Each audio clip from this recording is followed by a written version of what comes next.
भारत दौरे पर रूसी राष्ट्रपति पुतिन के भारत दौरे से दुनिया हैरान। मोदी पुतिन के बीच क्या क्या डील हुई।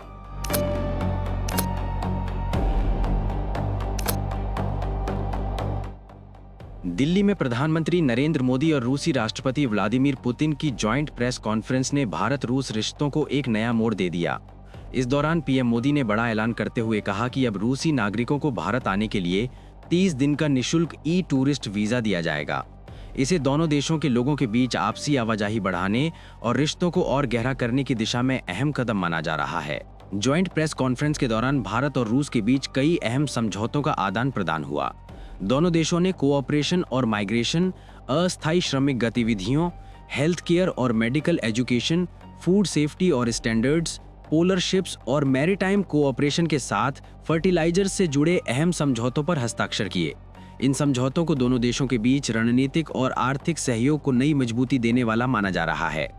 पीएम मोदी ने कहा कि साल 2010 में भारत रूस साझेदारी को स्पेशल प्रिविलेज्ड स्ट्रैटेजिक पार्टनरशिप का दर्जा मिला था। बीते 2.5 दशकों में राष्ट्रपति पुतिन की दूरदर्शी नेतृत्व क्षमता ने इस साझेदारी को लगातार मजबूती दी है। उन्होंने पुतिन को अपना मित्र बताते हुए उनके योगदान के लिए आभार जताया। प्रधानमंत्री ने कहा कि 25 साल पहले पुतिन के नेतृत्व में दोनों देशों के रिश्तों की मजबूत नींव रखी गई थी। इस दौरान दुनिया ने कई बड़े संकट देखे, लेकिन इसके बावजूद भारत रूस की दोस्ती ध्रुव तारे की तरह अडिग बनी रही। पीएम मोदी ने पुतिन की यात्रा को बेहद खास बताया। उन्होंने कहा कि ये दौरा ऐसे समय में हो रहा है जब द्विपक्षीय संबंध कई ऐतिहासिक पड़ाव से गुजर रहे हैं। साल 2000 में रूस और भारत के बीच रणनीतिक साझेदारी की शुरुआत हुई थी, जिसने आज वैश्विक स्तर पर दोनों देशों को मजबूत साझेदार बना दिया है।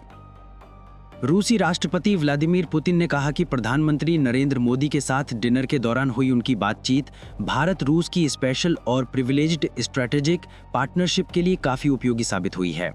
पुतिन ने बताया कि प्रधानमंत्री मोदी और उनके बीच एक भरोसेमंद और करीबी वर्किंग डायलॉग स्थापित हुआ है। उन्होंने यह भी कहा कि दोनों नेता पहले एससीओ समिट के दौरान मिले थे और अब वे खुद भारत रूस के बीच होने वाली बातचीत और सहयोग की प्रक्रिया पर सीधा नजर रख रहे हैं। पुतिन ने कहा कि पीएम मोदी ने दोनों देशों के सामने मौजूद चुनौतियों की एक स्पष्ट सूची दी है, जिन पर मिलकर काम किया जाएगा। उन्होंने उम्मीद जताई कि अगर भारत और यूरेशियन इकोनॉमिक यूनियन के बीच फ्री ट्रेड एग्रीमेंट होता है तो इसका बड़ा फायदा दोनों पक्षों को मिलेगा। पुतिन ने बताया कि फिलहाल भारत रूस के बीच 96% व्यापार अपनी अपनी राष्ट्रीय मुद्रा में हो रहा है। ऊर्जा क्षेत्र में तेल, गैस और कोयले की सप्लाई पूरी तरह स्थिर बनी हुई है। रूसी नागरिकों के लिए 30 दिन का फ्री ई-टूरिस्ट वीजा भारत की सॉफ्ट पावर को और मजबूत करेगा। इससे पर्यटन, व्यापार और सांस्कृतिक आदान प्रदान को नई रफ्तार मिलने की उम्मीद है। कुल मिलाकर मोदी पुतिन की इस मुलाकात ने भारत रूस साझेदारी को एक नई ऊर्जा और नई दिशा दे दी है। Subscribe to One India and never miss an update. Download the One India app now.